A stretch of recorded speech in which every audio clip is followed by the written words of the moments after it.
আরে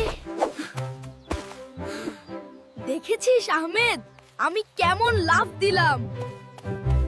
আরে দাঁড়াও বিলাল, তুমি কিসের উপর দিয়ে লাফ দিলে? আরে ওটা তো একটা পচা কলার খোসা। চলো চলো, দেরি হয়ে যাচ্ছে।